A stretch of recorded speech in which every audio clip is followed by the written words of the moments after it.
toggle them up there. They're before the Skype. Right. Oh, you're even better. Okay. So as long as this is set how it should be, you're good. Okay. Awesome.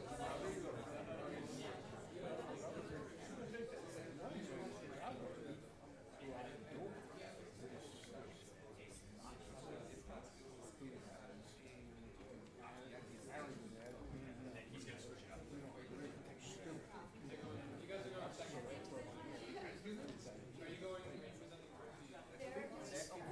I'm looking at it online.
think we're going to get started again. Welcome back to the final session of the conference. My name is Brendan Nyhan. I'm an assistant professor of government here in Dartmouth College, and I am delighted to be moderating a roundtable on media in the theaters of the new Cold War. So we have a jam-packed lineup of fantastic speakers to share with you today. So let me just briefly give you how this is going to go, and then I'll introduce all of our speakers and panelists. We're going to have a 10-minute presentation with then some time for questions about that presentation. We're going to have someone Skyping in from Berlin, and then we're going to have a 5-person panel here. Okay, and then there'll be lots of time for your questions, hopefully, at the end of that panel as well. Okay, so without further ado, let me introduce our speakers and panelists. I'm going to introduce everybody now rather than doing introductions throughout. Okay, so our first 2 speakers will be Anna Rumshisky and Misha Gronas, who will be speaking about presenting a quantitative analysis of the new Cold War. Misha's here at Dartmouth, and Anna is at the University of Massachusetts, where she's an assistant professor of computer science. We then have joining us by Skype, Maxim. I'm gonna apologize in advance for my pronunciation. Trudoliubov. The opinion page. This is like a trick for someone who doesn't speak Russian. Opinion page editor for the Vedomosti Daily and a New York Times contributor. Okay, and then from your left to right, we have here Oleg Katsuba, who is. I'm trying to find all of their bios because they're so impressive. Who is he? All right. I've lost his bio. All right. I'm going to ask Oleg to give his bio when he speaks because I'm not seeing it.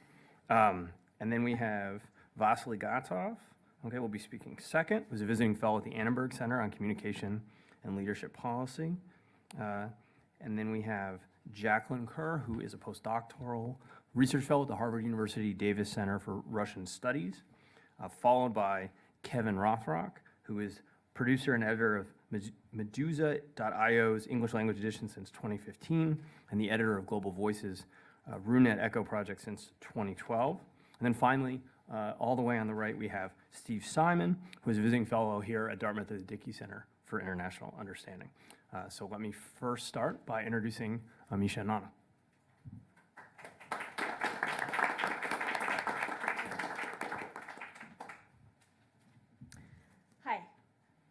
So we wanted to tell you about this little study that we did. It's a quantitative study, and as such, it's going to be relatively superficial compared to the other discussions you've heard today, but more encompassing, maybe. Anyway, so this is a study we did with Misha and 2 of my graduate students who are here. Thank you. Alexei and Peter. So we wanted to do quantitative analysis. The Cold War and the digital media age is necessarily were words, and as such, it's fairly difficult to tell who's got the best words. So a lot of claims and counterclaims are thrown around, and they're often difficult to prove or refute. And so we were interested in trying to see if we can show objectively what's going on in various sources. So have Russians really gotten that hostile towards the US? Can we show it? Have Americans really gotten so manipulative and hostile towards Russia? Who's right? Whose claims do we believe about people's mutual sentiments?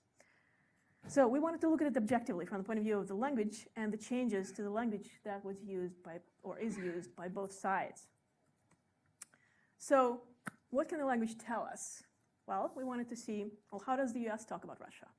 What are the words used? What is the sentiment expressed? Has it changed over time?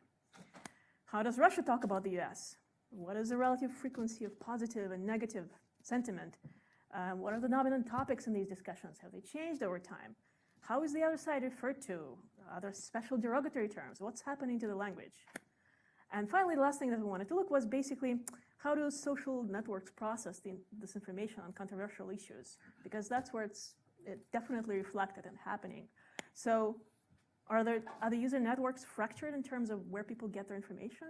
How does this work? So those are the questions we were interested in looking at quantitatively.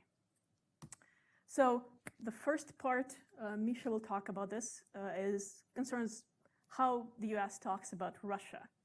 So we did 2 things. we tracked the sentiment expressed towards Russia over the past 10 years in two sources. In the US congressional hearings, specifically Foreign Relations Subcommittee of the Senate. There's also Foreign Affairs hearings in the House, which we haven't looked at, but also in the US social media, and we looked at Twitter. And the second thing we did was look at typical words that tend to occur with the mentions of relevant terms like Russia, Putin, and Kremlin in these sources over the past 10 years and see how the language changed over time. So, on this little graph, you see the change in sentiment towards Russia. So 0 is neutral. On the axis of X, or Y, the lower you go, the lower the sentiment. So you can see that,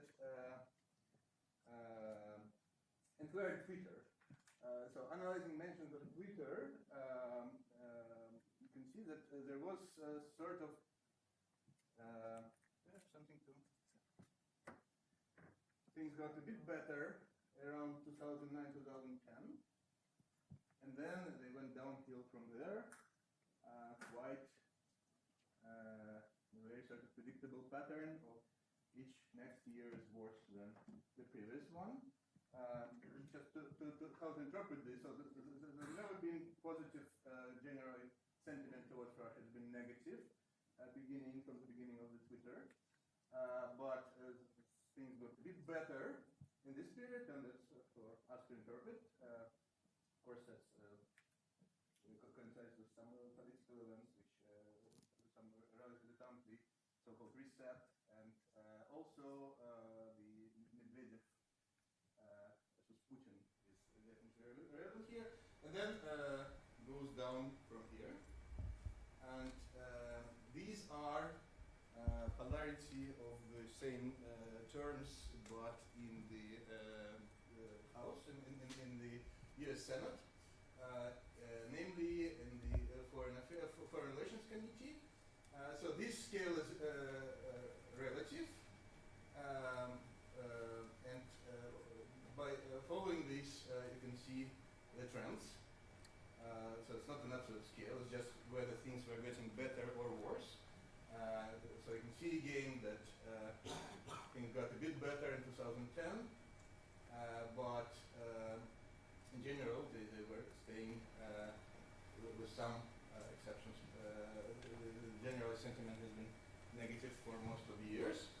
And what we can also do is we can try to look into the terms associated with, for example, with the word Putin. And doing this gives you sort of an animated history of the American attitudes towards Putin in this case.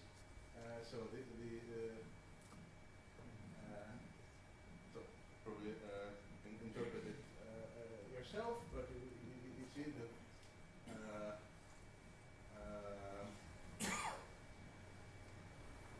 so we get to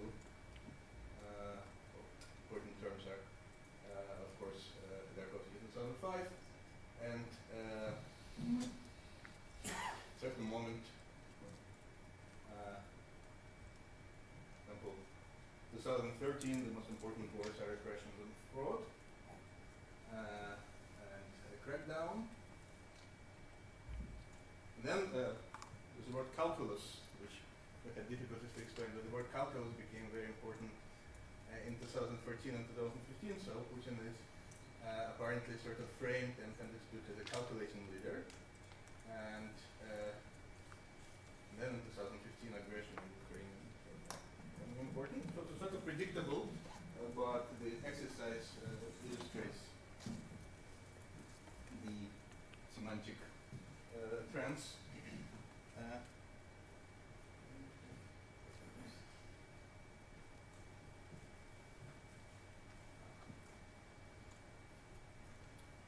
Okay, and this one is sort of symmetrical. How does Russia talk about the US? And here we also use the Duma so the Duma Committee on Foreign Relations, and social media.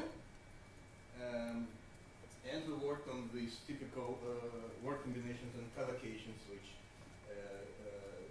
were most important in the context of American-related terms. So here you have, in the blue, are positive vocabulary, and in the red is the derogatory vocabulary. So also indicative of the attitudes. You can see that there is a symmetry between what's happening in Duma and what's happening in Vkontakte. Well, you can see here. Oops.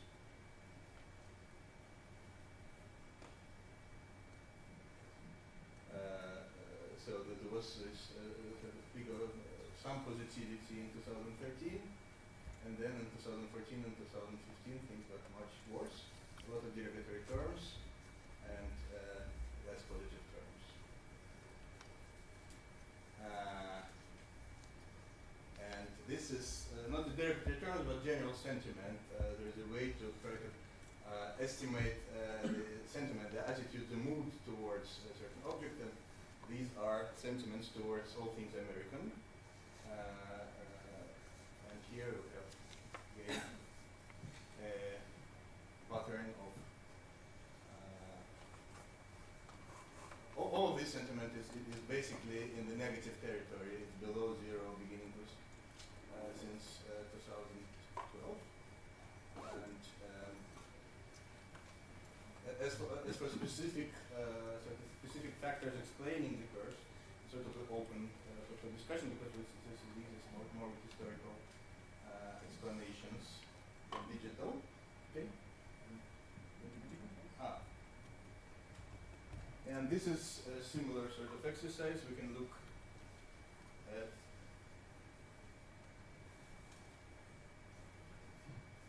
sort of the history of Russian attitudes toward America, beginning with 1994.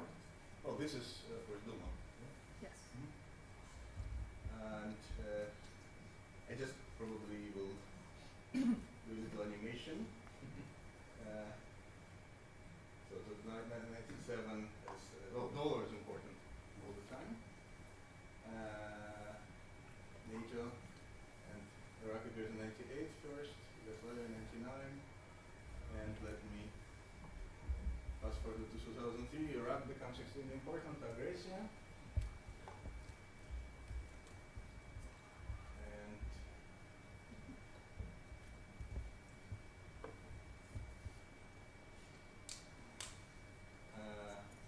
And as we get closer to our times,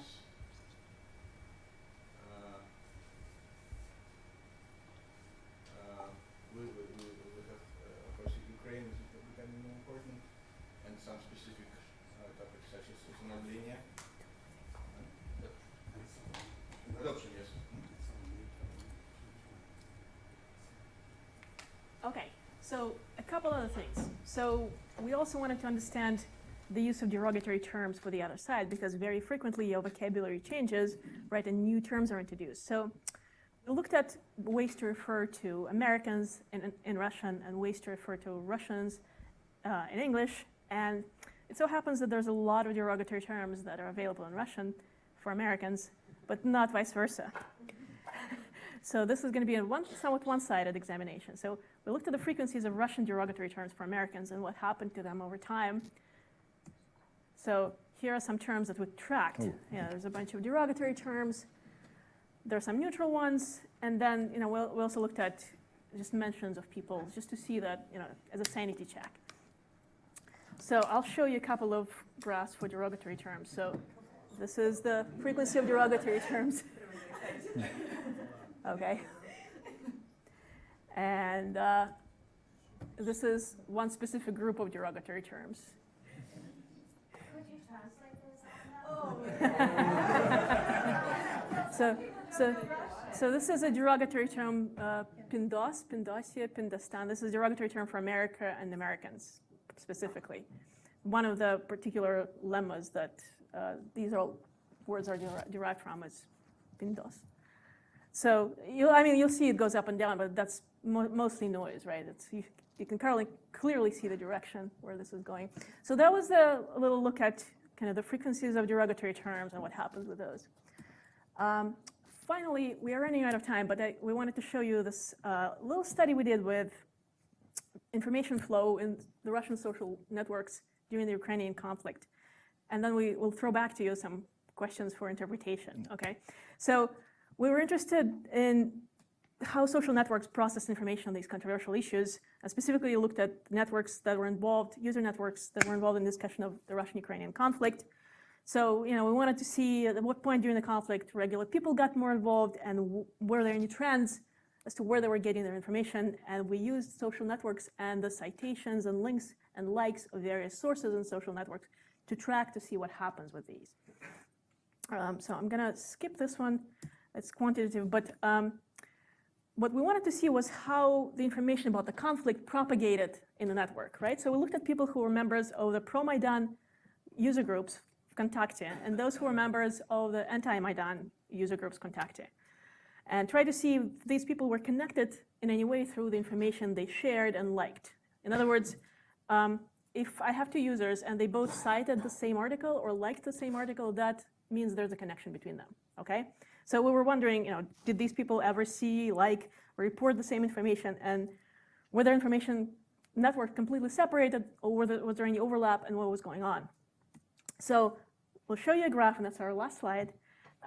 We built a graph where each person was represented as a dot. We used blue for Maidan and red for, blue for anti-Maidan and red for pro-Maidan. So it's blue for anti, red for pro. And the two users were connected, like I said. And then we clustered this graph based on how close each point was to each other. So in other words, we were close if we shared the same information more often, okay? So this is what the graph looks like. And you'll see that red is pro-Maidan and blue is anti-Maidan. And I'll give this over to Misha in a second, but one thing I wanted to point out and ask for your interpretation was this. You see that there's a lot of blue dots that got clustered together with the red dots. And there's also this bridge of blue dots that seem to be connected to both the blue cloud and the red cloud. Yeah, we just wanted, basically, we wanted to ask you for your interpretations, because it's sort of a puzzling thing. Just basically to maybe repeat what Anna just said to explain it again. So you have two bunches, sort of two clouds here, yes? So the blue is anti and the red is pro, but there are little blue ones here, okay? And if there is a blue one here, that means that according to his tastes, likes, and links, it should be actually red. But it's blue. So there's people who are actually saying that they are anti, but they're in fact pro. So this is one puzzling thing. And then there is this bridge, which is basically, so people in the bridge, according to their likes, tastes, and links, are in-betweeners.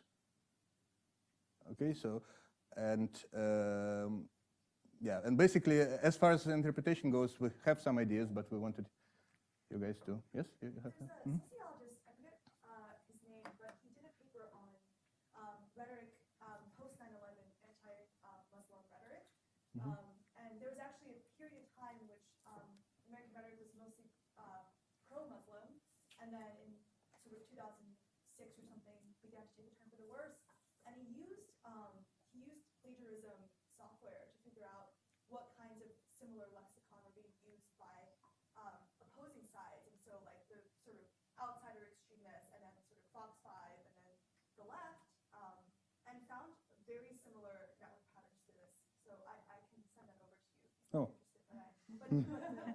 But the social network model was actually very much like this. And what was happening was that people were engaging with those sort of, I guess in what this case would be, they look similar because they're both polarized. Right, so we're dealing with a very polarized environment, yes. What happened was that they were engaging with them because of the shock values.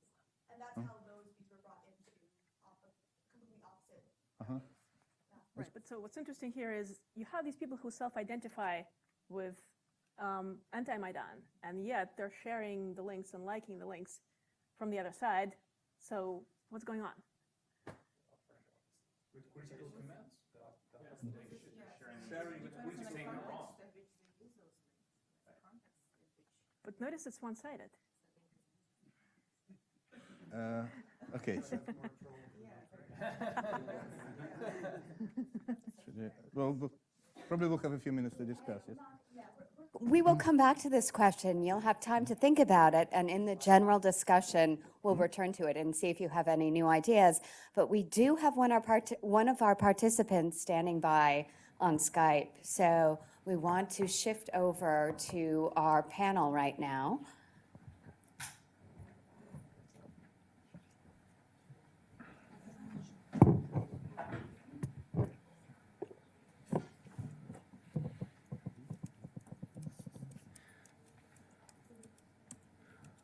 Okay, so we have Maxim Trudoliubov joining us via Skype, hopefully. We may have to call him back. Looks hung up. Can you hit the video call again? In the right corner. Right, Yeah. right here. All right.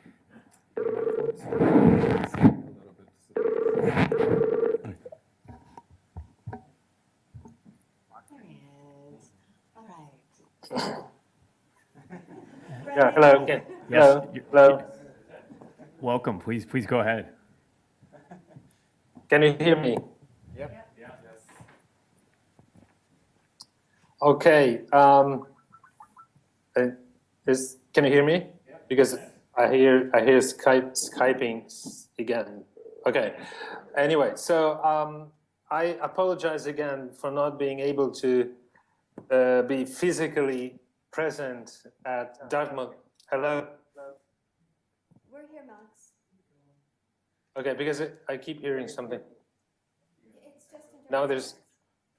Okay, so I apologize again for not being able to be present.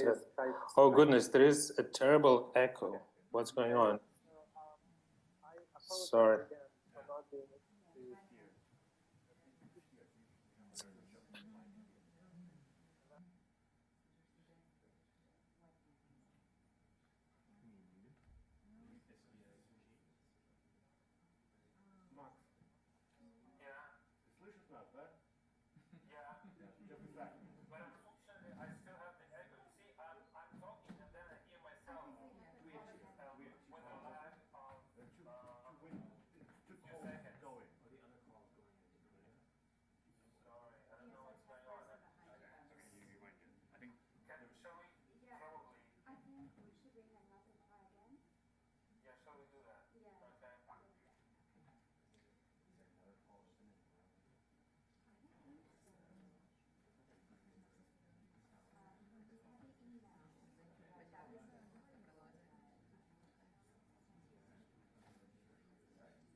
Yeah, it's okay.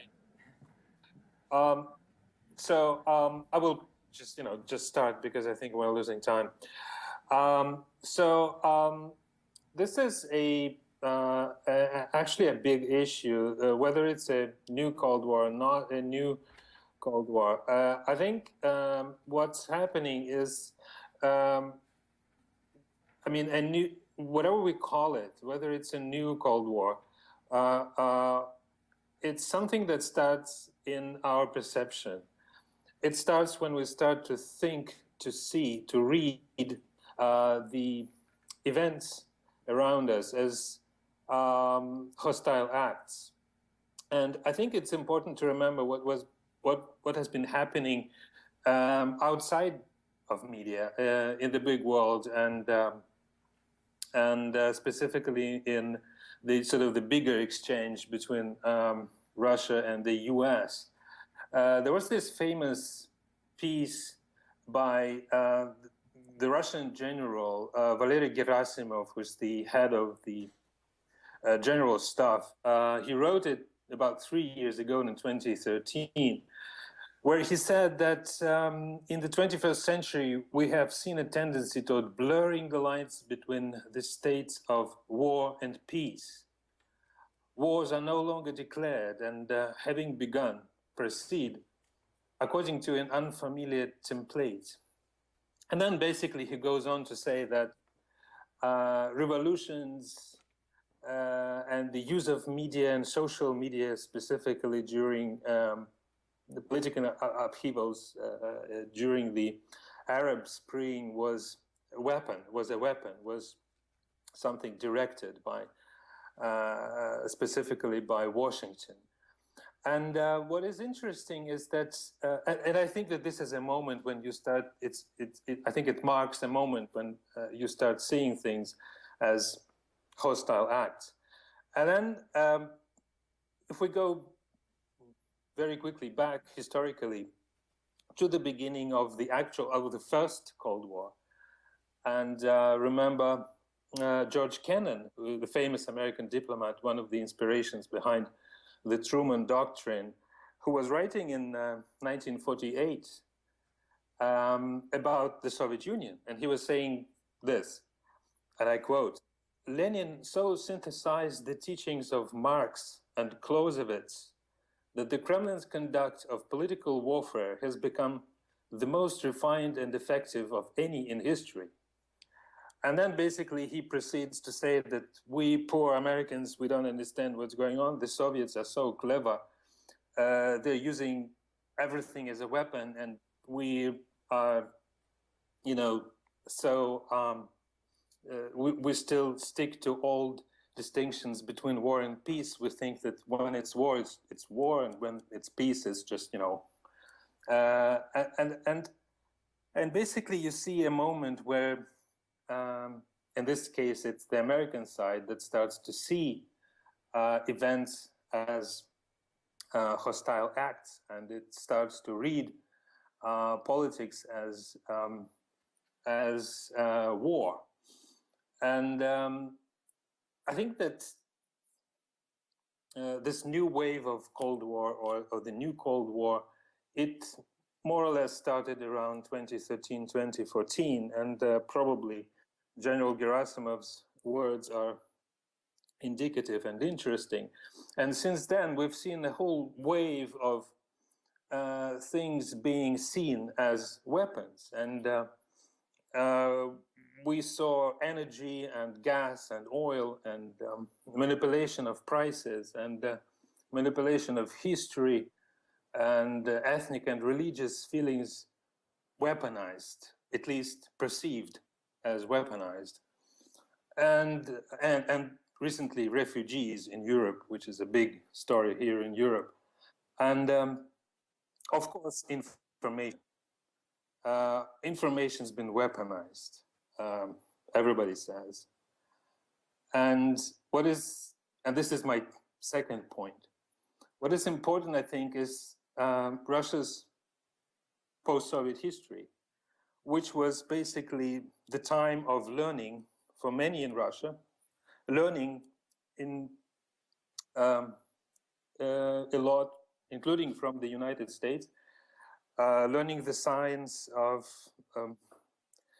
public relations, marketing, political campaigning, and creating a science of our own, which in Russia is called political technology.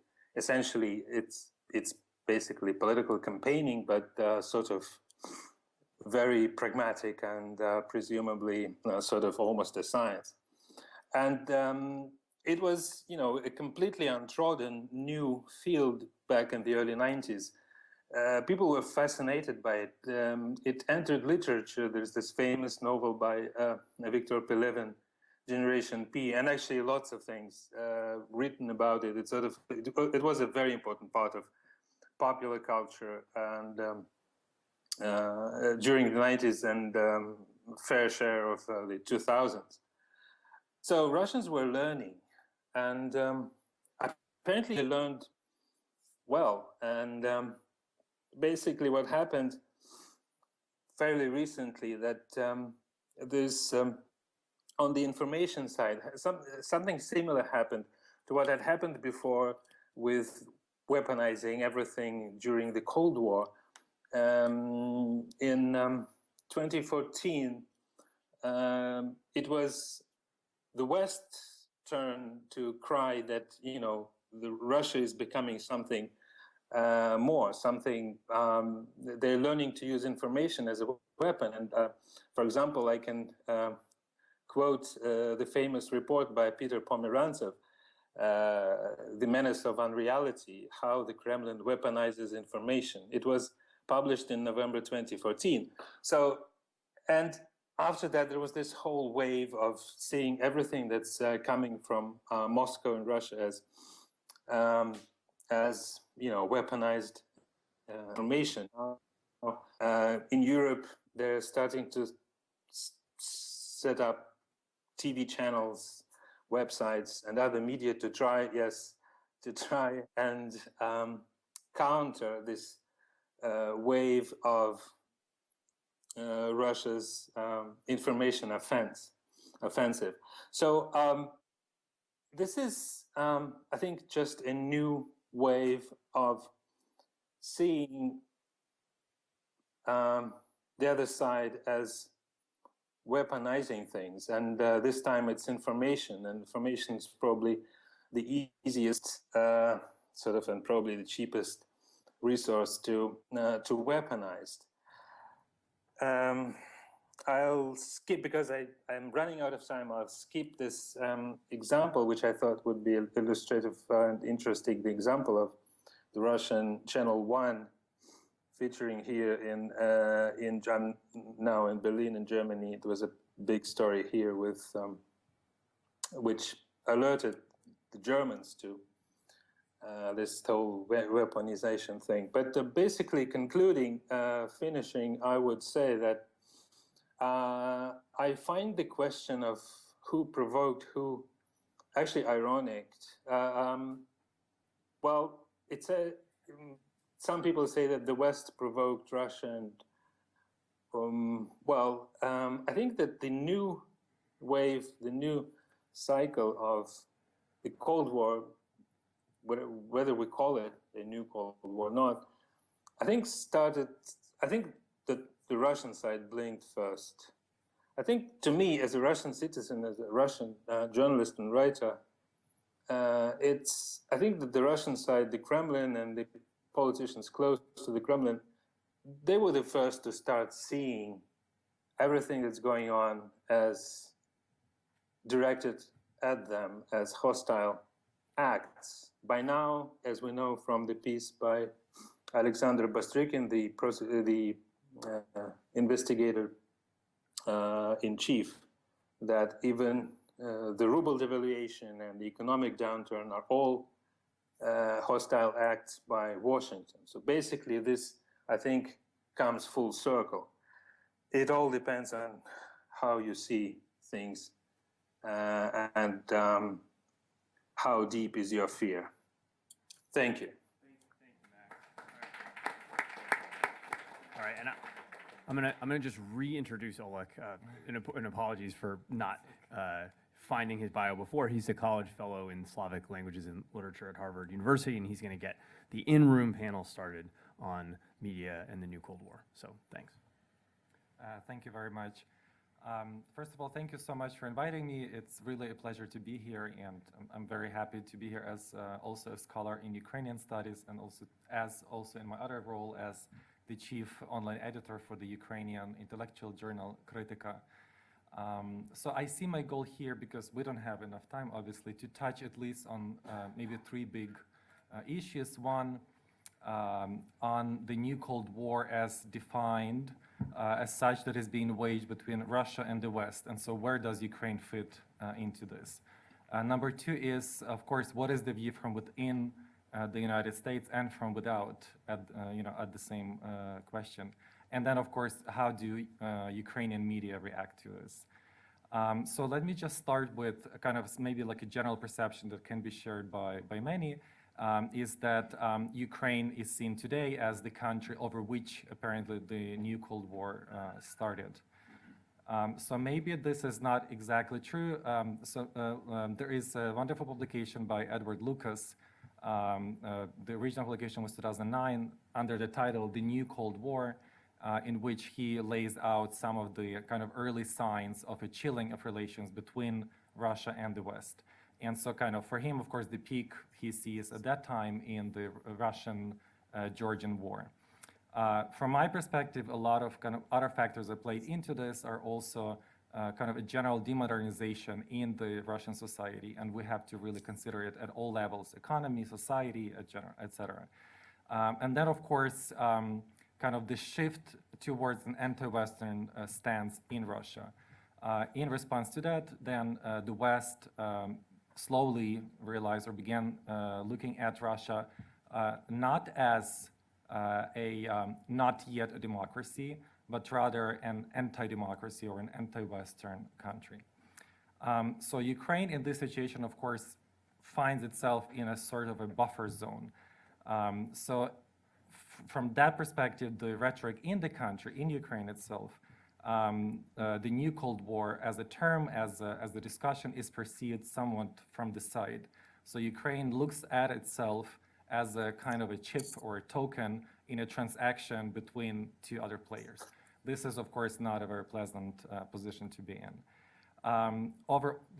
In addition to that, the term itself, New Cold War, or Cold War, certainly does not apply to Ukraine, because in Ukraine, as the film that we just watched by the Moscow journalist, A House on the Edge, shows that that war in Ukraine is actually a hot war with real loss of life, with real consequences, with real people suffering. And many, many, many of us know people who have suffered, who have been maimed, who have lost their friends and relatives. And so this is a real war for Ukraine, therefore it's not a Cold War. Therefore, discussion on issues of the Cold War, kind of the issues surrounding the Cold War, are of course secondary in Ukraine. Primary is the hot war, the war going on in Ukraine, the loss of human lives, properties, futures, and so on. Of course, from within the United States, the discussion is slightly different, and as Stephen Cohen did this morning, the first question usually is, where does the American interest lie? In my humble opinion, destabilization of Europe as a result of redrawing of borders that Russia did with the annexation of the Crimea, intimidation of the post-Soviet countries and of the countries of the former Eastern Bloc, the use of energy as a weapon in Europe is not in the American interest. And especially given the fact how closely connected economically and socially and politically the world is today. Russia, by undermining and effectively dismantling the global system of security, is threatening not only American interests, but basically it introduces new threats in the post-World War II world order that affects a number of states in Europe and also in Asia. And such a destabilization, of course, is not in the American interest. Another important point to make, and this is something that we encounter very often in discussions, is that one's own anti-Americanism or skepticism towards America and American policies should not be the deciding factor in determining the fates of third countries. And so what I mean here is that from Ukrainian perspective, people such as Stephen Cohen in particular, they stand on these positions. If one country is not allowed to do something, or if we condemn one country for a certain set of policies, certainly that is not an excuse for another country, such as Russia, to commit the same missteps. So let me return back to the portrayal of the hot war itself. It basically started, of course, with the occupation of the Crimea, and now it continues describing the Russian sponsorship and coordination of the hostilities in the East. And so they've tried to focus on the military, financial, and political coordination. The main tactics in the conflict is viewed by the media as Russian provocations of the Ukrainian armed forces in order to provoke them to return fire. And that fire then is usually frequently launched from densely populated areas. Therefore, the media see the goal of such provocations in discrediting Ukraine with her international partners, trying to deprive her of their support in the struggle with Russia. Most importantly, of course, this should discredit Ukrainian authority with the local residents on territories controlled by the Russia-sponsored DNR or LNR. A significant topic has also been the inadequacy of Western reaction, the so-called voicing of concern, quote unquote, and also of reporting, that is the overt caution in calling things for what they are on the events in Ukraine, of course, as seen from the Ukrainian side. So what does it mean? Basically, let me just skip to kind of what are the messages that the media have been trying to put out both to the Western partners, audiences, and to the Russian ones, is that little green man, the term known in the beginning of the Crimean occupation, that they are indeed Russian soldiers, as later was confirmed by Putin himself. That the so-called reunification, quote unquote, with the Crimea is in fact a land grab, that is illegal occupation and annexation of a sovereign state's territory. That Russia is the perpetrator here, that is a direct participant in the conflict, that Russian soldiers, commanders, money, and weaponry are in the region, making the conflict possible in the first place. And the downing of the, for instance, MH17 was an example of how they could affect the outside parties, which was also the moment, as we know, at which the West began paying attention to the conflict in eastern Ukraine. And finally, that unlike such people as Stephen Kahn and others seem to believe, this is not a civil war in Ukraine, in Ukraine's east, that is a war just contained to Ukraine itself and between two parties coming from Ukraine. But in fact, this is a war with Russia. Why? Because without Russian arms and money, there would be no war. Just to kind of to finish this off, maybe one example of how the media in general is structured. I would like to point out that there is no coordinated or centered attempt to counteract Russian propaganda. And therefore, it's very difficult to speak of Ukrainian propaganda. I mean, we can go into discussion, what is propaganda? If it's not coordinated, what is it? But basically, there have been a lot of volunteer initiatives, and I would just like to mention one, and I invite you to check it out. It's Stop Fake, and it's at stopfake.org. And they have tried to basically deconstruct some of the main propaganda narratives or kind of misinformation that has been going on, mainly in Russia, but also elsewhere in the world, such as like many misconceptions about Ukraine as such, and also the Ukrainian society. So please feel free to ask more questions afterwards. Thank you. Thanks.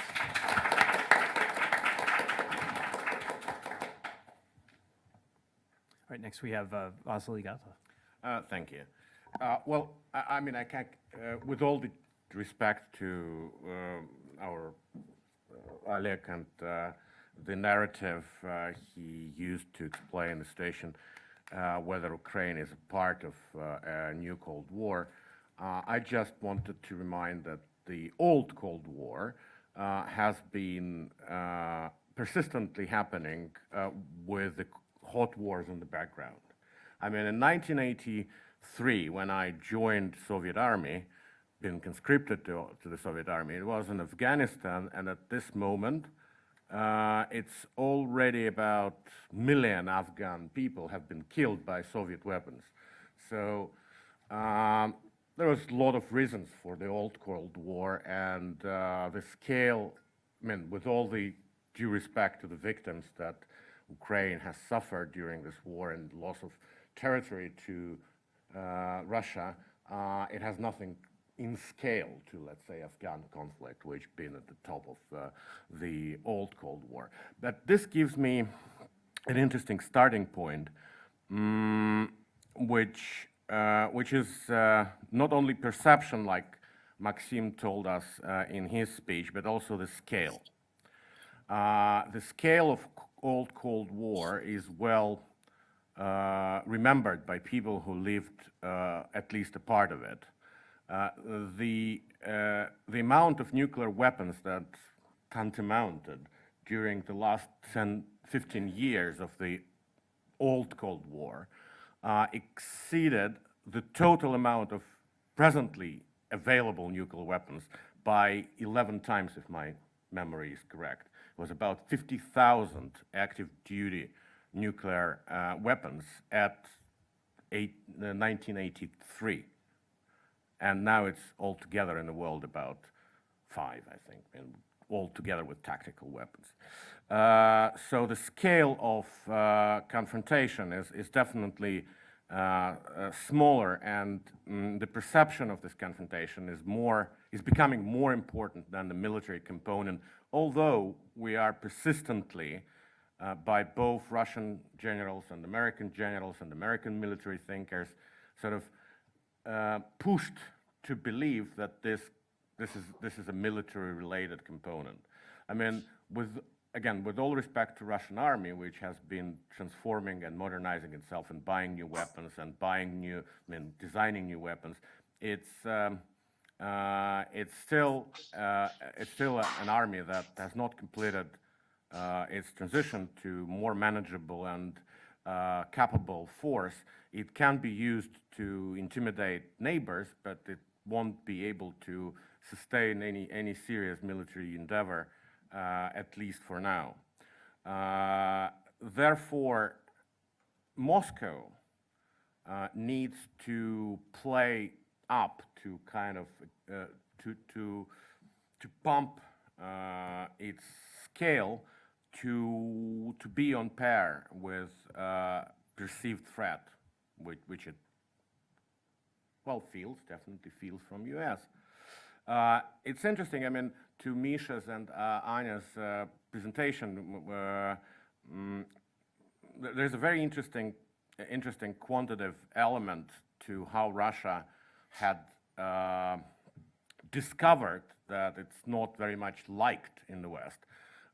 If you just make a very simple search of how the word Russophobia, the Russophobic attitude, appears in Reportër, in the systematic collection of Russian vocabulary, digitized, you'll see that there's no use of Russophobia between 1917 and 2008.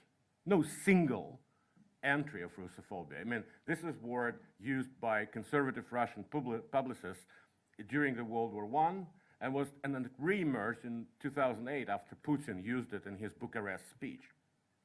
And then it became a common word. The frequency of its use raised 2,000 times since 2008 in Russian language. And this explains how Russia feels hated, and I mean, Russian authority, they feel hated by the West, and how much they want the people to believe that they're hated together with Putin, together with Russia as a state, and so on. Therefore, an interesting point arises: why do they think they are so much hated, and what makes them to this conclusion? I've speculated. I mean, this is very difficult to prove. Although it can be found in many texts as a kind of a sideline and so on. But every one of us who has relatives in Russia who worked for military-industrial complex, who served in the Russian army, who've been part of the security services, know the narrative of unjust victory of America in 1991. That the victory United States enjoyed after the dissolution of Soviet Union was unjust. I mean, they had not fought us. I mean, we had so much weapons, we had so much power, and they won this war without firing a single shot. And this narrative, I mean, it was present on the marginal part of the Russian public discourse among people of ultra-nationalistic, ultra kind of pro-communist, I mean, pro-Stalinist groups. But apparently, it also arises sometime around mid-2000, like 2005, 2006, as becoming part of more or less, not official, but semi-official speeches. And finally, it rises to a persistent use, even by, not by Putin. Putin never said so, but by his closest allies like Nikolai Patrushev and Sergei Ivanov and so on,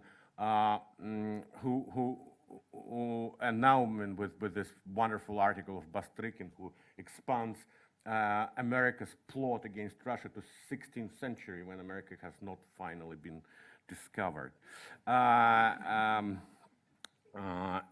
the final notion I have is, is that in order to sort of to fight the war, if somebody goes to war, you have to realize where this war happens. And this war is not happening in the brains and the public sphere, in my opinion, of the United States. It's happening in the brains of Russians, of Russian population. The only country that really suffers this new cold war of words is Russia. That's it. That's mine.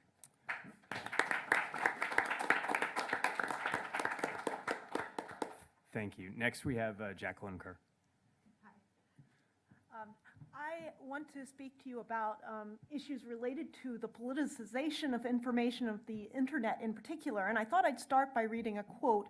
How many of you remember when Hillary Clinton gave a foreign policy speech at the Museum about internet freedom? A few of you. Okay, so this comes from this. It's from January of 2010. The Berlin Wall symbolized a world divided, and it defined an entire era. Today, remnants of that wall sit inside the museum where they belong, and the new iconic infrastructure of our age is the internet.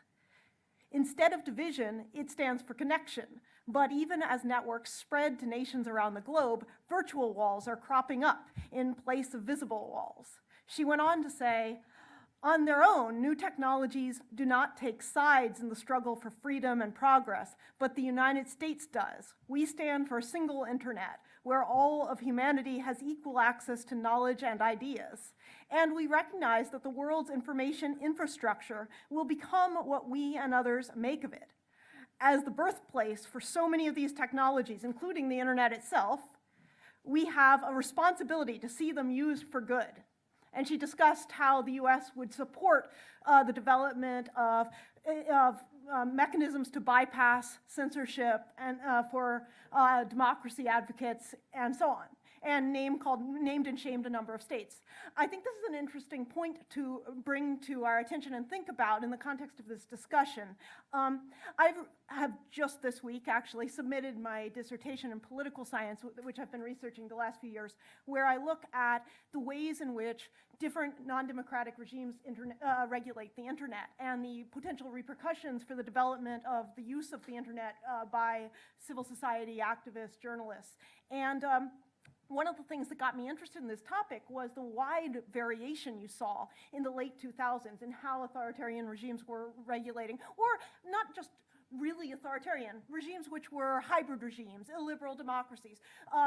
You'd see this wide variation in the amount of censorship there was and all sorts of other techniques being used. You saw the emergence, especially in some of the former Soviet countries during the late 2000s, of what were sometimes referred to as next generation approaches to internet control, which were not the great firewall sorts of keyword filtering, site blocking, but were things like restrictive legal measures we're all familiar with now, and behind-the-scenes takedown requests, DDoS, denial of service attacks on websites at a particular time on election day for an NGO that tracks electoral violations, for example. Things like this. And these things were identified when they were first being pointed out as sort of plausibly deniable and just in time. It was more subterranean. And I was curious why these different types of approaches were being used in different places. Why some states chose to block everything that mentioned certain things and erect as much of an information barricade as possible, and other places chose these more subterranean, pseudo-democratic approaches that weren't as easily obvious and measurable.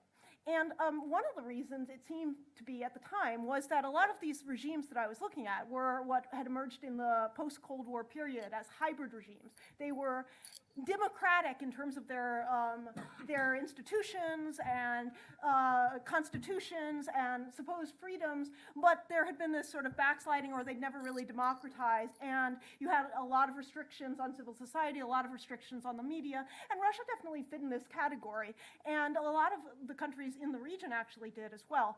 And so these sorts of techniques for internet control seem to be a way of slipping under the radar, of controlling some information, but not in a way that was as draconian and obvious. It fit with the way civil society was being regulated, with the way that media was being regulated, more subterfuge. And what it seems, one of the things that's happened over the last few years, there always was this balancing act these regimes faced, which was, on the one hand, they wanted to be part of the global economy, they wanted to have some of the benefits of globalization, and they didn't want to face the legitimacy costs of obviously violating this norm that Hillary Clinton is going around proselytizing about and naming and shaming states that are violating it. And, but there also was this concern about these regimes were very vulnerable because it was hypocritical in a way to have elections, but they're not, but they could be fraudulent, and so on. And so they face this risk of electoral revolutions. And you have this rhetoric of orangist factions and fear of orangist movements and color revolutions in the region and in Russia sort of throughout the 2000s increasing. And I think with the protest movement in 2011, 2012 in Russia, you definitely see something of a turn. It's not clear to me that this is a turn for everyone involved. There had always been this doctrine of information security since 1999, which was a different approach, which you'd have at international conferences, the US talking about cybersecurity and Russia discussing information security, which included things which could put national security at risk by destabilizing media. But this is a different way of thinking that was there, but it really comes to the fore over the last few years. Now, what's interesting, though, is even though you see something of a crackdown, it's not the same kind of crackdown as the earlier sorts of information controls barricades across the board. And so there was a great discussion of this on the earlier panel. It's more controlling the narrative. It's more controlling the framing, as opposed to a complete and utter restriction. Now, what's interesting about this, one of the critiques of Clinton's speech back in 2010 was by Clay Shirky, who argued, I guess his piece was in 2011, he argued that we shouldn't be emphasizing just flows of information. We should be focusing on some of the other things that happen online, organizing, homophilia, where people find like-minded people, start discourse, public sphere development. Those things are slower processes to emerge. Information sharing by itself isn't the only thing we should care about. And that what she was talking about circumventing blocks, was more about information sharing. And I think this is an interesting thing to think about in the context of some of the things we've been discussing today. I'll end with an anecdote or a sort of story from my research that isn't from Russia, but may be familiar to some of you. Back in 2011, there was a strike in the city of Zhanaozen in Kazakhstan. And oil workers they sat in the town square for 7 months over back wages, over fair pay, over labor conditions, and on the day of national independence in December, the police shot at a bunch of them, and there's huge debate over how many people were killed. People fled running from the square, and at the end of this, the government's official line in the news media nationally was that the strikers attacked the police and the police fired on them in self-defense. But then a YouTube video went viral, which showed people fleeing for their lives, running, and being shot in the back and beaten once they were down. And this video made waves for a while. But it didn't actually lead to a sustained protest movement on any large scale of magnitude, even though people in Kazakhstan, activists, were aware of some of the protest movement going on in Russia at the time. How? Well, the blocking of the entire LiveJournal blogosphere, one.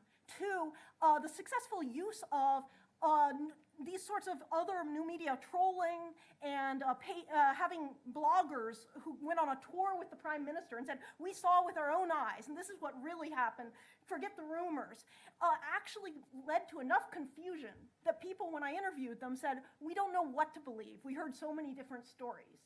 And I think that muddying of the water even when a lot of information is out there, can have a huge effect. And it's important to remember information isn't the only thing that matters.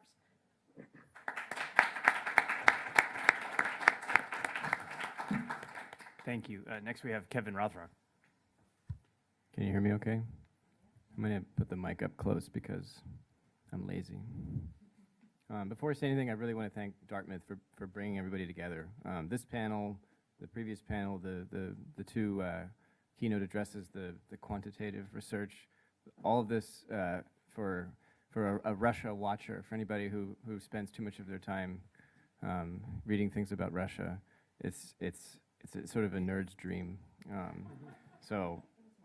Oh, well, I'm so glad that I'm not alone in this dream.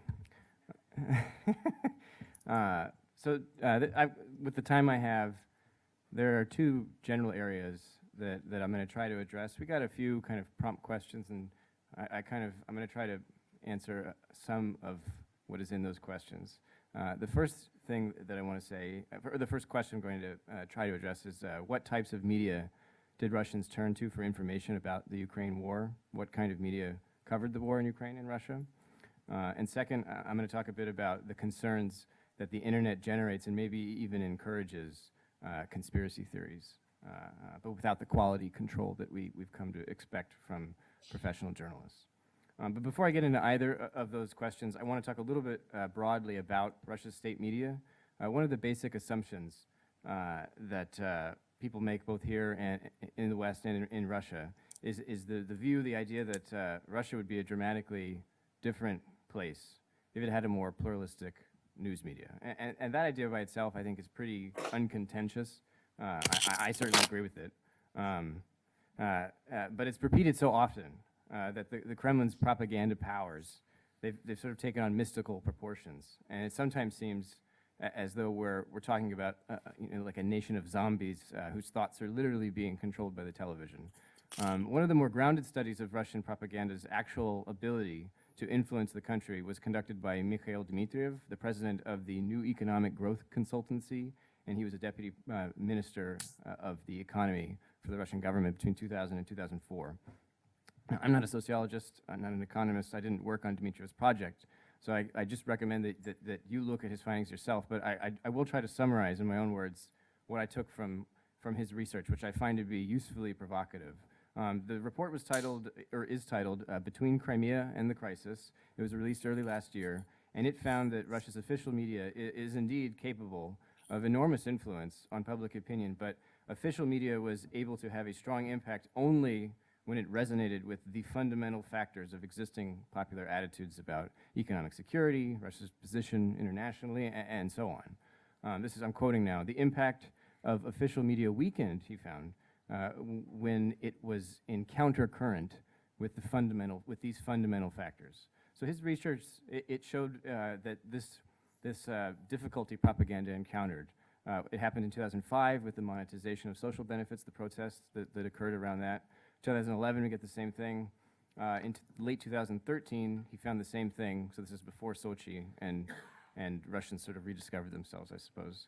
And basically, his conclusion was that Russia's state propaganda and Ukraine's oligarch-controlled propaganda, incidentally, it can but glide over the surface of deep psychological processes that shape public opinion, influencing only secondary symptoms. That's his terminology. So in other words, Russian propaganda is very skilled at negotiating the waves of public opinion, but it can't change the basic direction. So I think this wave metaphor is useful in understanding the limits of propaganda, because it is often described as so powerful. So to these questions, what media did Russians turn to for the war in Ukraine? Obviously, they didn't turn to any one media outlet, although television was clearly enormously popular and remains popular. But I wanted to focus a little bit on a particular website. It was raised in the last panel because I think it's interesting, and that's the nationalist website Sputnik и Pogrom, Sputnik and Pogrom. Like Pussy Riot, it's got a funny name. It gives people pause when they first hear it, and maybe the second time they hear it as well. The site's founder and chief editor is a guy named Yegor Pasvirnin, and he says that he wanted to produce the world's first truly nationalist journal, Russian nationalist journal. And he thinks that the name captures the Russian intellect and the Russian mayhem. He calls it, he says it captures the synthesis of modernism that describes Russia's post-Soviet experience. And in addition to being a fierce supporter of Russia's annexation of Crimea and a promoter of Russian assistance to the Donbass, Prasvyrnin and Sputniki Pogrom are there. It's a vocal outlet. It's an outlet of vocal criticism of Putin, and this was true even before the Kremlin's apparent sort of turn from Eastern Ukraine when they, quote unquote, abandoned the Donbass. Now it's hard to say really how influential something like Sputnik and Pogrom actually is, but it definitely has a strong niche audience, I think it's fair to say, and it is capable of producing these really viral articles on occasion. They tap into something, I guess is what I would argue. Now, Prasvyrnin is interesting because the website, it combines basically support for the military intervention in Ukraine and what we see now in the Russian opposition, this sort of fascination with talking up the states and the elites' corruption. So corruption right now is the real watchword of Russian opposition. Navalny is experiencing a kind of renaissance right now. He kind of faded for a bit, and now he's real back again, and he's got all these corruption bombshells, I think. Now, Prasvyrnin told me in 2014, Putin is not a nationalist, he's just a spectator. He was put there in the Kremlin by the ruling corporation to manage the political process, while the noble members of the secret police buy villas and mansions abroad. So that, I think, is a useful sort of, it captures a lot of what Sputnik and Pogrom and a lot of Russian nationalists believe. Now, I think I'm running out on time, so let me just see if I can't. How much time do I have? 1 minute. Okay. Well, all right. So my main point about Prasvyrnin and Sputnik and Pogrom is basically that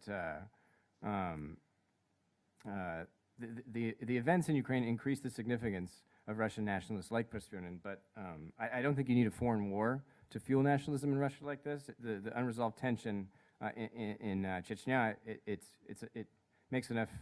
It makes the issues and the concerns raised by nationalists just as salient for millions of people across the country. I don't think I have time to get to the second question, unfortunately, but the gist of what I was going to say is that I don't think it's quite fair to say that the internet is just a sort of engine or oven for conspiracy theories. It certainly does that, but I do think that we get a unique new form of quality control out of a lot of sort of civic projects that are based online. And Stop Fake was mentioned as this interesting Ukrainian project. You've probably heard of Bellingcat, if you at all follow the MH17 stuff. Similar project in many ways.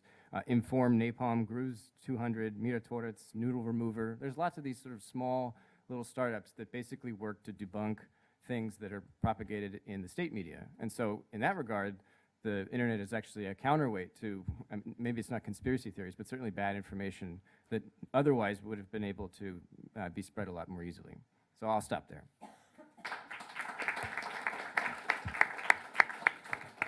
Thank you. All right, last we have Steve Simon. Let's see. From an American perspective, this is all pretty interesting because, the administration is quite young. And those of you who read the profile of Ben Rhodes in the New York Times Magazine section, will have an idea of just how young the administration is. For somebody with one foot in the grave like myself, the White House was a really weird place to be in the Obama administration. But the age factor is important here because there was simply no collective memory among most of the people involved in the decision-making process of the Cold War, the original Cold War, the real one. Nobody thought in those terms. Just why would they? If you think of their ages, most of them were born either after the collapse of the Soviet Union in 1989, or if not, then certainly in the period of the eclipse of Soviet power, not just in Europe, but globally as well. So yeah, you had some exceptions to this, but the exceptions were exceptions that were generational in nature. So Hillary Clinton, for example, has very vivid memories of the Cold War. She grew up in the Cold War. She's a child of the 50s. and 60s, much like myself, but she came from a Republican family and in the Midwest. So, I mean, the traction that the Cold War has on her imagination, or in her imagination, is going to be correspondingly greater than it would have been in other members of the administration. Then there was Obama's essentially realist posture. As a realist, and he's talked frankly in interviews about his take on the international order. He pays very careful attention to costs and benefits, and his focus is on what he takes to be core interests, core American interests, and threats to those interests. From this perspective, Ukraine and Crimea, for example, would not be major causes for U.S. concern, and certainly not prompt a serious policy response that would entail costs and risks. From a realist posture, why would the United States do that? I think in a realist world where spheres of influence are conceded, as they were in the Obama administration, it was clear to those in the decision-making hot seat that U.S. interests and Russian interests in Ukraine and Crimea were gapingly asymmetrical. Now, the situation was complicated, of course. I mean, if you thought back, for example, to the 2008 Bucharest NATO summit, where Western leaders quite confidently said that the Ukraine and Georgia will be NATO members, was the phrase. You could see why there's some, confusion, especially against the background of Obama's policies. I mean, if you think about them and you think about the irrational exuberance of the Clinton and Bush administrations, your head could spin, I suppose. Things are even more complicated because, despite its instincts, the Obama administration likes to deploy the language of liberal hegemony, which is at odds with its impulses, but it uses that language, anyway, and creates some consternation. Okay, the Middle East, which is my beat, and always has been. I picked the entirely wrong career track, actually. I should have gone the NATO track. Of course, I'd weigh 300 pounds because of all that good food I would have had. But anyway, I was in the Middle East. That's been my beat. And looking at the linkages that were drawn between Ukraine and the situation in the Middle East has been quite an interesting exercise for me. In 2014, the emerging narrative was that Obama's failure to bomb Syria in the summer of 2013 led ineluctably to an emboldened Russia that attacked Crimea and the Ukraine in 2014.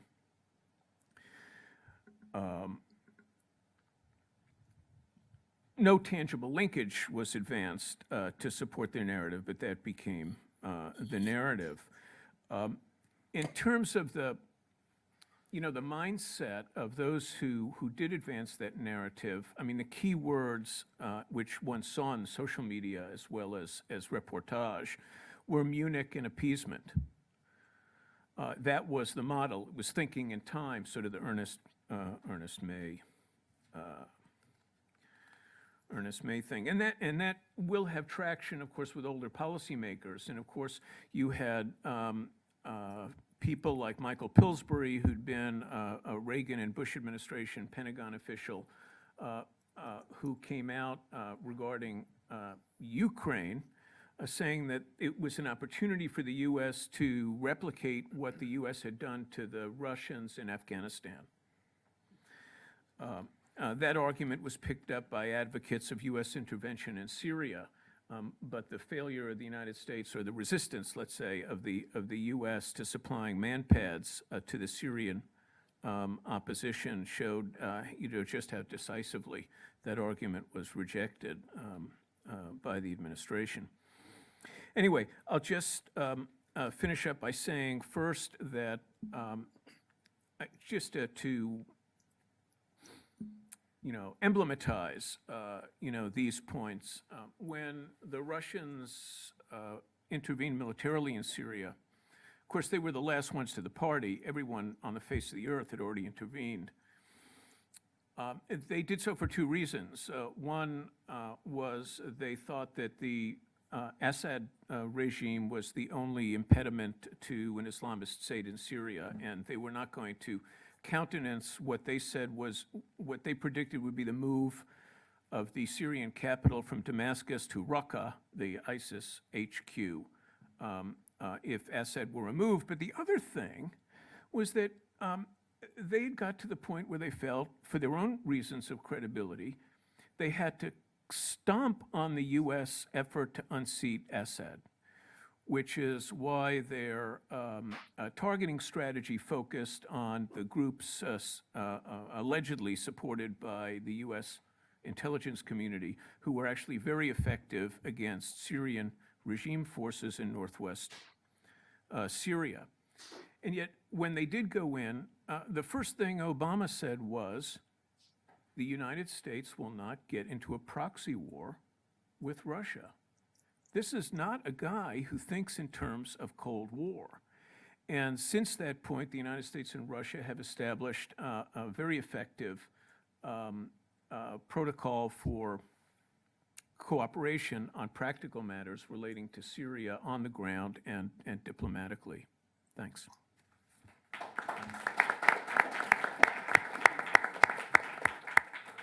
All right, we have time for a few questions for our panelists, so please, folks in the audience.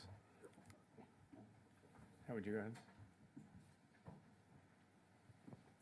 So I think this will be mostly to Vasily, but anyone else can answer if they have insights on this. You mentioned Russophobia and sort of this Russian suspicion that they're hated by everyone around them. And I think Americans are also aware of the fact that, we're not perceived that well in the world, and thus we enter into a dialogue about how do we change our policy internationally, what do we do differently so that we are perceived, so that we're perceived better, right? But Russia, once it gets the suspicion that it's hated by its neighbors, right, there's NATO buildup around in surrounding countries, Russia then reacts in a way that doesn't indicate that there's any discussion about reevaluation, changing Russian policy, right? It's always, there's never any reconsideration, perhaps we're acting in a way that is provoking these, this hatred towards Russians. So, any thoughts on that? Well, first it's very simple. You already used both words, and they're different, because anti-Americanism is the reflection of the state in the consciousness of other nations. And Russophobia is, rather a mental sickness. I mean, like agoraphobia or whatever. So when Russian propaganda, Russian narrative accuses someone in Russophobia, he accuses the person being sort of mentally inconsistent or ill. So this is very simple, rhetoric response to you. But in fact, the difference between how Russia adjusts its policies and whether there is any discussion about adjustment of this policy, paradoxically, there are a lot of discussions on different levels, expert levels, Kremlin inner circles, less in Ministry of Foreign Affairs because it became much less institutionalized as it was even 10 years ago. So actually, the answer to your question lies, strangely enough, once again, in Russian domestic issues rather than Russia interacting with other countries in the world. as Putin concentrates power in his own hands, or hand of a very small group of people, he did deinstitutionalize this, even those institutions which are designed to serve him as information system, as diplomacy system, as intelligence system, and so on. For all sort of Russian watchers and researchers of age, it's a very similar thing to Andropov late years, when Russian intelligence was charged by Kremlin to sort of collect warnings of imminent and immediate ракетно-ядерное нападение, which in Andropov's paranoia was already happening. So Putin has a paranoia of information war and secret plots to topple his regime. So now Russian intelligence uses much more time to figure out how America is going to topple it instead of fighting ISIS. Okay, so it's the same argument that Stephen Cohen had in the beginning. I mean, so that's self-reflection. It goes this way. But I think Steve can answer you better. He studied Putin's brain much more than any of us. Would anyone else on the panel like to weigh in, or should we go to another question? Okay.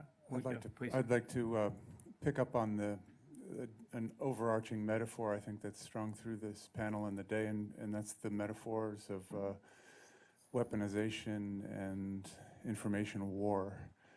I sense, getting back to Maxim, to bring him back into the picture, and Vasily, and to extent Jackie, with your reference to the muddying of the waters, that you're all somewhat skeptical of this notion of information war, and that from the United States perspective, if we're concerned with events over there, the best thing to do perhaps is not anything at all, and certainly not a counter information war, or to buy into that. I'm wondering if you could perhaps confirm that or rebut that, comment on what sort of reaction you think might be helpful from Russia watchers in trying to make the information climate more palatable for everybody involved. And Kevin, you can, and anyone else should feel free to chime in here as well. Okay, Kevin or Jacklyn, do you guys want to start? I would say that as a Russia watcher, I've noticed this weaponization trope or metaphor, whatever it is. I feel like if you were looking at a Google Trends chart of it, it's over. We're past the peak of that, and now what's in fashion is to debunk it. And so I think that it emerged at a time when people were now I'd have to go back and look at that Google Trend chart, but my assumption is that the idea was the most sort of persuasive for a lot of people when it wasn't quite clear how far Russia would go in Ukraine, and now that they seem to have backed off or at least accepted a kind of like stalemate, now it's apparent that they weren't able to brainwash all of Eastern Ukraine, and it seems like they actually have to prop up these two little regimes. You know, it requires a lot of work on their part. It's not like a civil war kind of scenario as Stephen Cohen described it. And so I think that now that we've seen that reality change in the ground, we've reassessed this notion of weaponization, and if it is indeed weaponized, it's not as powerful a weapon as we thought, and so it seems, you know, more useful to use other terms, and so that's what I think that's why people are scholars and so on are trying to find those other terms now. One of the reasons I started with a Hillary Clinton quote was I think that it points out the fact that some of the rhetoric that the U.S. has used in discussing the internet and some of the maybe efforts to support activists on the ground have focused on coming up with tools to help them use the internet for protest and things like this. And I think that that's contributed to some of the conflict, on the margins maybe, but to the paranoia, definitely. I think that there is an extent to which you see in certain communities, policy communities in this country, rhetoric over the last couple of years of how do we counter this. This has come up a few times yesterday and today, this counter-propaganda, online counter-propaganda. Can we make something go viral that's a different message and things like this? And I've heard these conversations a lot in the last couple of years, and I find that troubling because I think that that actually falls into the paranoia. It actually supports the paranoia rather than it's harder to do in some ways, but perhaps a more neutral approach is just facts, but not trying to use something like that is the better approach to diffuse the paranoia in the long run. So, but I've noticed at this conference, nobody's for counter propaganda. I think largely because when you use rhetoric like that, it doesn't sound like something good to be for. But I mean, like just last year, or maybe it was even earlier this year, RFARL bought the Interpreter. Or they basically bought it. I don't know. Now they're funding it it's not Hodorkovsky's money anymore. And I don't mean to dump on the Interpreter, but if that's not counter propaganda, then I don't know what is. And they're now funded by the U.S. government, more or less. Let me give Maxim a chance to jump in if he likes. Can you hear us? It's hard to break in remotely, so if you wanted to say something, please take that opportunity. Well, I've been listening carefully, learning a lot. Well, as for probably the latest question of, can you hear me? I can see from the. Okay. How everyone should react. Well, definitely not in, I think. I don't believe in all these projects of trying to build counter-propagandist media that are all over the place. The best reaction, I think, is again, that story in Germany when the German society suddenly discovered that media could be used, and they apparently they were so naive, and they were asking lots of questions. Is this true? I mean, could this be a mistake? I mean, were they, why they were doing this? The Russian media were using the story here with a fake news of a rape of a girl, and sort of turning it into a big media circus, and. With time, they just realized that they just said that it was a wrong story. They've started legal action against the person, the journalist who was basically the one who started who aired the first report, and basically it all went down pretty well in the end. It didn't work. It didn't turn into a spiral of, mutual action and counteraction, etc., which I think is the dangerous path. When you're trying to respond by, in kind, by doing something similar, one just has to continue doing the job we've all been doing. The dangerous thing is blurring the lines between journalism and activism. And this is actually something that I myself see as a threat and danger for myself as well. Working in opinion for a long time, I also always been used to thinking of this as opinion, but increasingly with time, especially now for the past 2 years, I've been hearing from people things like, this is, again, weaponization, using the information as this or that, etc., etc. So we have to get back just to information, no adjectives. Okay, thanks. That's All right. it. Thank you. All right, we have time for 2 more brief questions, please. We have been told in this country repeatedly that Putin views the loss or the end of the Cold War as the biggest single setback that Russia has experienced in its entire history. And that's not language. Those are quotes that come from him. And the common interpretation of that is that he's not necessarily weaponizing the country with language. He's essentially trying to reassert the position of Russia in the world as a power, and since he's got nuclear weapons at his disposal, that's something that he can use effectively to bring that about. So that a lot of what has been said today sounds a little bit like mincing around what is a foreign policy that he's pursuing that has a very deliberate purpose. Anybody could be free to say that, something to that. Any comments on that? I'll try to answer. I mean, this is difficult question because it actually lies in terms of mind reading. This is what Russian authorities pretend they did with Madeleine Albright once, reading in her treacherous brain that she wants to dissect Siberia from Russia. But the thing is that when you look at wording and you look at actions, you see that Russia acts it's like a very controversial picture from the point of view, let's say, from international relations theory. It acts like a status quo power, but speaks as a revisionist power. So in fact, even occupying territory like in Crimea or in South Ossetia, it's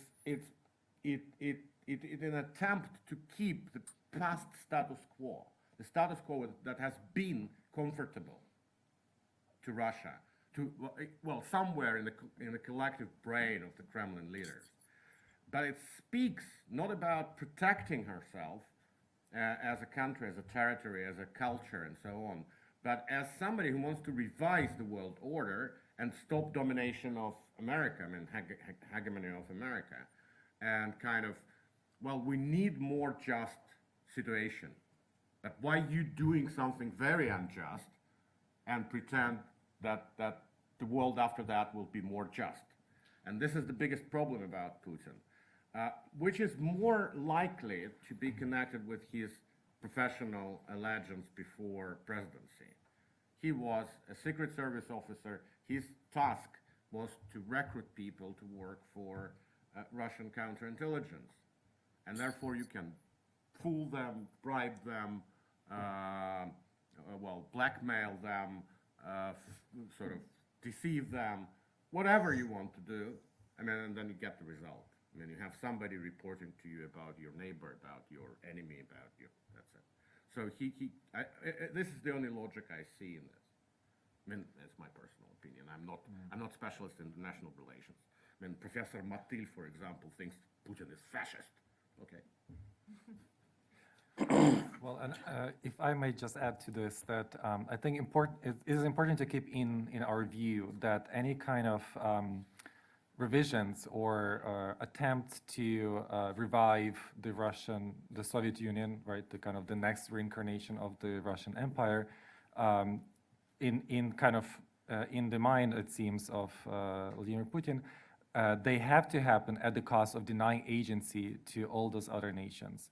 So that includes Moldova, Georgia, Kazakhstan, most recently, it seems, right? Ukraine, we already mentioned. We don't know. Belarus is in a very tight spot in that regard.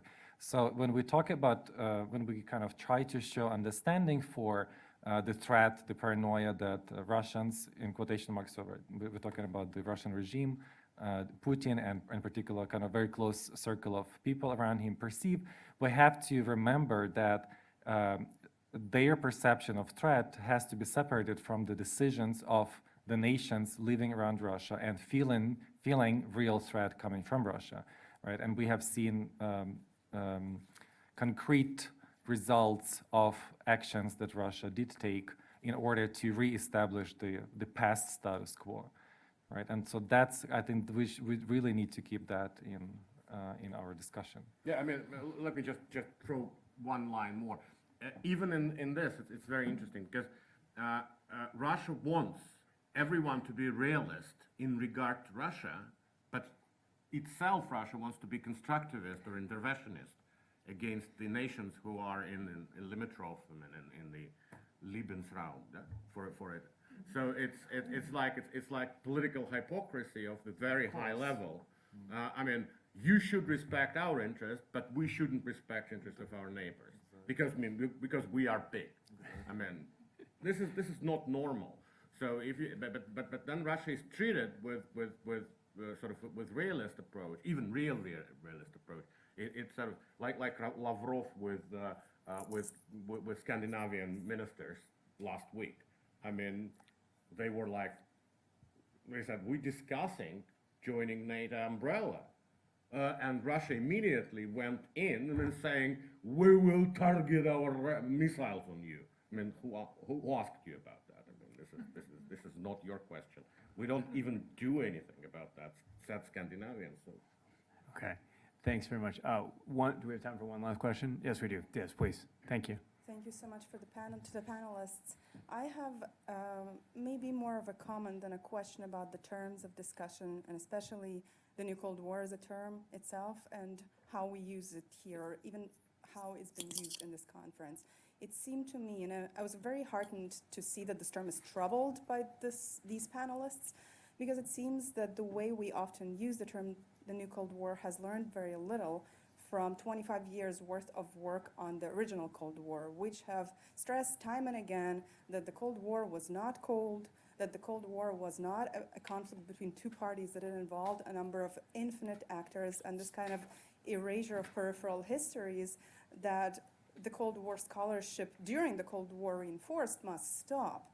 So to me, it's a little bit disconcerting to see the return of bipolarity, and I'm thinking in particular about Misha and Anna's presentation, for instance. And I wonder if the language matters, as I think it does, then maybe we should really think about revising the terms in which we talk about what is going on now and learn, not even from the Cold War itself, but from how it's been talked about in the last 25 years. I think that's quite important. Thank you. Anyone like to comment on that on the panel? I just, from the point of view of a journalist trying to get readers, Cold War tropes, it's good stuff. I mean, if you can volunteer for me, like another thing that has such instant resonance with American readers, I'll be happy to put that in the headline. Not that I put Cold War in headlines, but in principle, I mean, I think the reason people use these tropes isn't necessarily because they think they're so great, but you know, you have to get people reading you in the first place, or what was the point? But I understand what you're saying.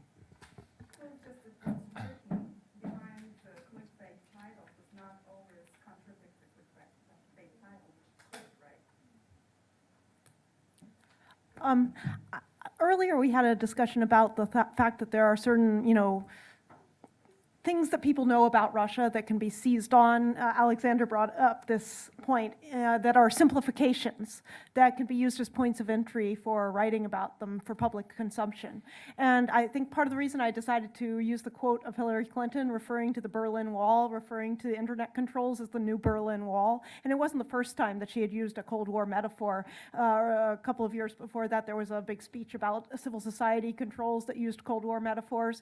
And I think it's telling that we haven't ourselves as a country gotten away from a public rhetoric that references these dichotomies as a way of engaging with certain topics. And while I certainly wouldn't say that it's blameworthy on a high level relative to some of the actions we've been talking about, I think it is problematic, because if we can't escape thinking and talking about certain relationships in those metaphors, it reifies them and reiterates them and helps them sort of mimetically reproduce themselves.